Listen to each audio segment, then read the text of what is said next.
So today I'm going to show you how easy it is to make Salisbury steak. It's one of my favorites, and I always felt very intimidated that it was too difficult for me to make, but actually if someone else can make it, you can make it. So we're starting with a pound of lean ground beef, and I am going to add to this a half of a finely diced onion.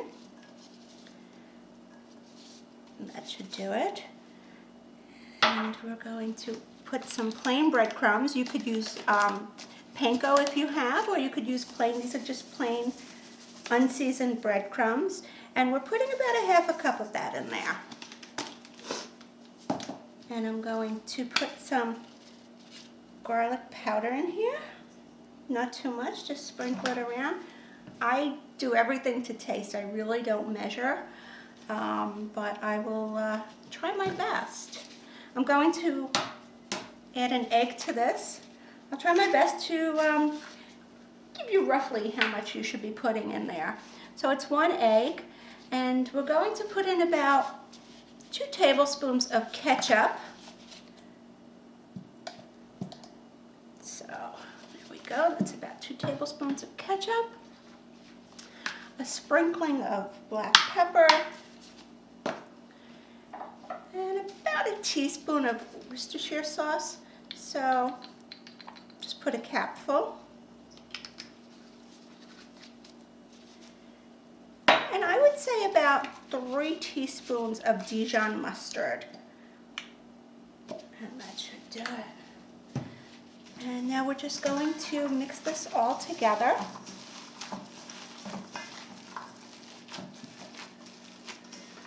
And make sure that everything gets mixed well. And I like to wear gloves when I do messy stuff like this,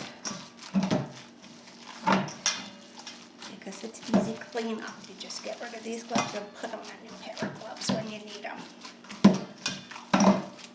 That's me, a little OCD when it comes to dirty hands. And that is mixed really nicely.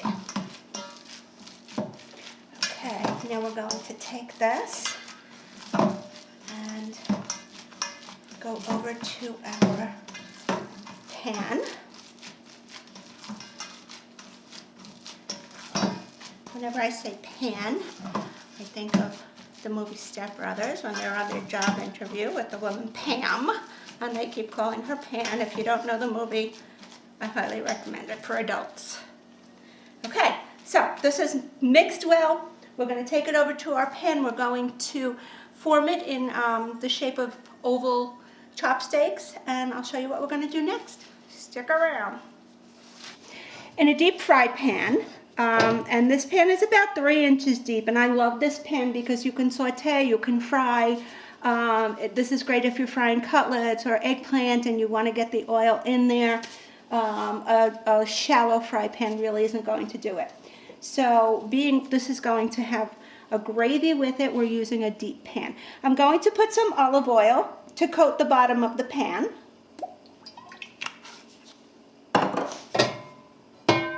And we're going to let this heat up for about a minute till it's nice and hot. Okay, and I'm going to start forming my Salisbury steaks. What I'm going to do is just take a handful of chopped meat, as if you were making meatballs, and we're going to form it into a football shape. So it's going to be a little oval shape, and we're going to put that in our pan with our olive oil. So I used a pound of ground beef. I should get at least 4 good size steaks out of that.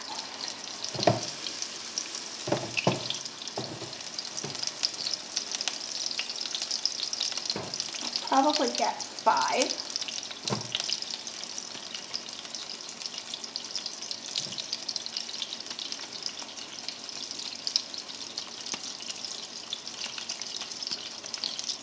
You can see I changed my gloves. I really am a little OCD when it comes to having clean hands.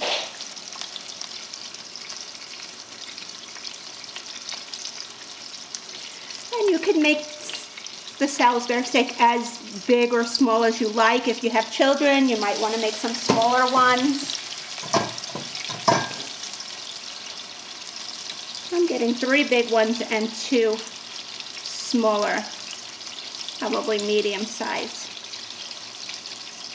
steaks out of this. And we want this to cook through. So while these are cooking, I'm preparing everything that I'm going to put in for the gravy. And what I've done is I've taken a bouillon cube and I put that in 1.5 cups of water with a little Lipton's beefy onion soup mix, just a tiny bit. And 1.5 cups of water, I put it in the microwave for 2 minutes. And that's giving me 1.5 cups of beef broth. I don't like to keep beef broth in the house in a can because they do have expiration dates on them, and a lot of times it's going to expire before I can use it. So instead of wasting it, beef bouillon and beefy onion soup mix, it's a great way to make beef broth whenever you need it. And if you've had bouillon in the house, you know it just lasts forever. I do the same thing with chicken bouillon. When something calls for chicken stock, I just make it myself. Use 1 or 2 bouillons depending upon how many cups you need. These are cooking nicely.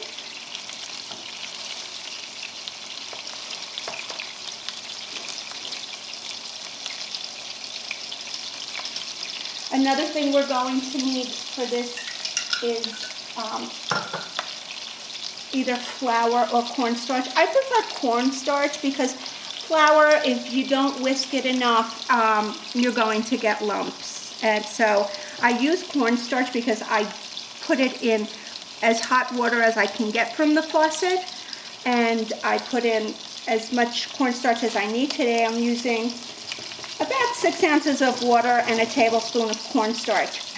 And when I mix that up and I put that into my gravy, it thickens the gravy as you're stirring it, but it doesn't leave lumps.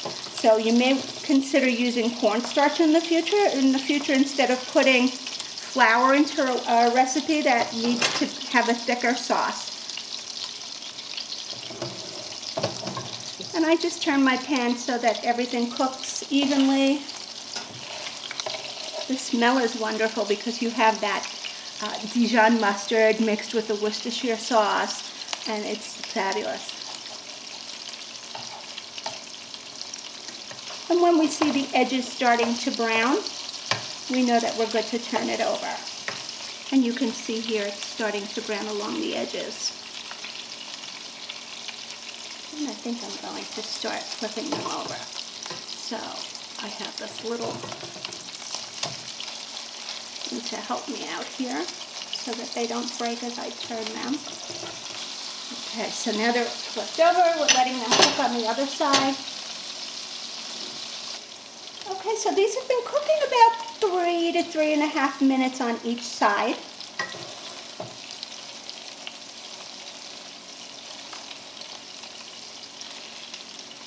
And I think that these are ready to come out of the pan and go onto the plate.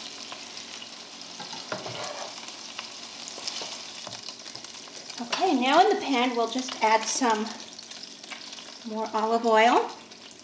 And we're going to put the remainder of our diced onion in here.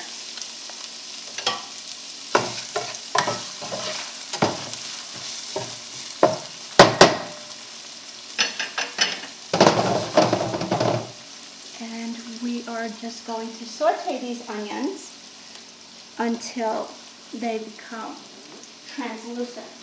I still have the heat on medium-high.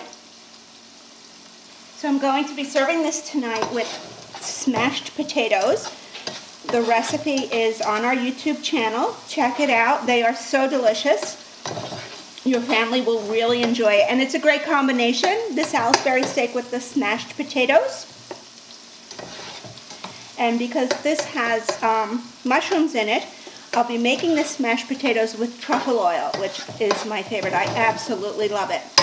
Okay, so these are sauteing nicely. We're going to give it a few more minutes till they slightly start to brown.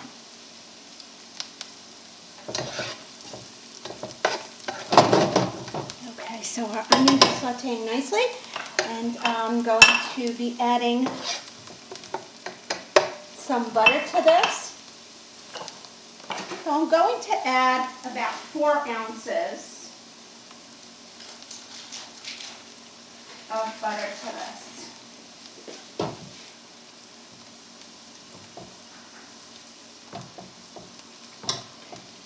And of course you know, because I've discussed it in the past, when we're browning anything with butter, we always need to have some oil in there, because what will happen is your butter will brown way before anything else. It will start to burn. And if you add just a little bit of any kind of oil, that prevents the butter from burning.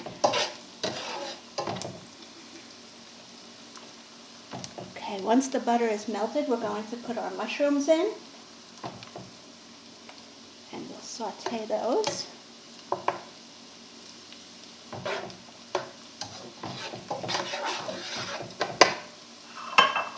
Here we go.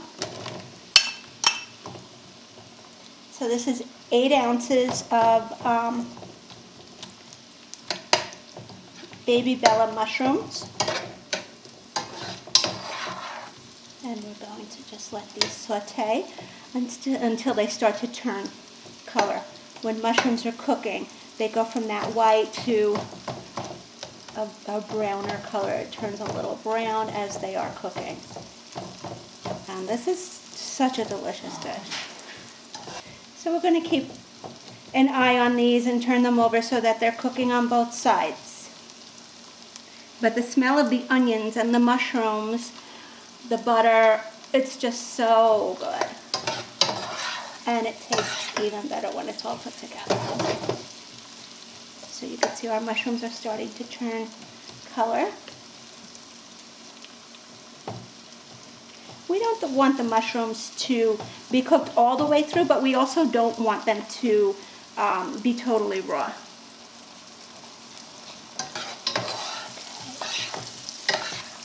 Give these a nice toss. Beautiful. We're really starting to get tender. So the mushrooms have been cooking 2.5 minutes, and I'll start to put some of my seasonings in here. Again, we're going to put in about 2 teaspoons of Worcestershire sauce and about 2 teaspoons of our Dijon mustard. Yeah, maybe it's a little more. I'm going to add some black pepper and some garlic powder. You could use fresh garlic. I just find that in Salisbury steak, I don't like to have the chunks of garlic in there.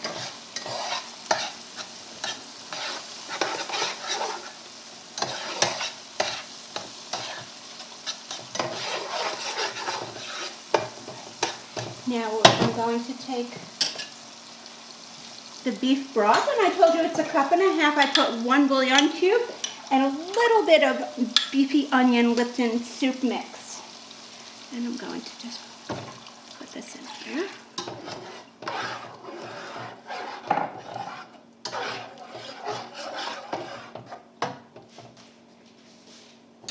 I'll add some salt, but not too much salt. Make sure that you test for salt to see if it's too salty, because don't forget the bouillon and the onion soup, they do have salt. Okay, and now I'm going to take my cornstarch, which is already mixed up with water. But don't forget, if you pre-mix your cornstarch and water and you let it sit, the cornstarch will settle to the bottom. So you want to mix it up. And watch what this does to the thin sauce.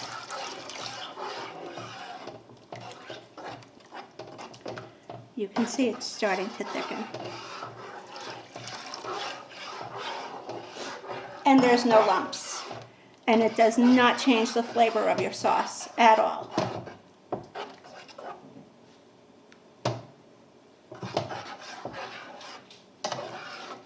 And there's your beautiful sauce. Now we're going to put our Salisbury steaks in the sauce, one at a time. And we'll just take our spoon, lower the heat on this, take our spoon, and spoon this gravy right on top. And like I said, this is going to be served with smashed potatoes. If you haven't checked out that recipe, please do. It is so good.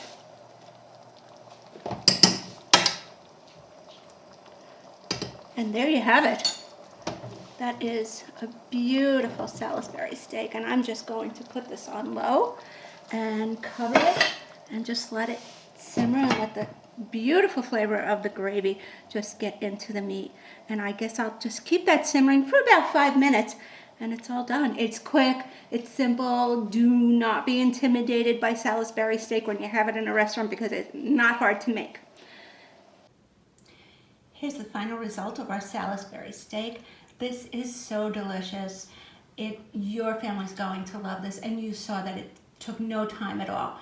I hope you enjoyed this video, and please be sure to subscribe, share this video with your friends, and leave a comment. Let me know how we're doing. Enjoy. Bon appetit.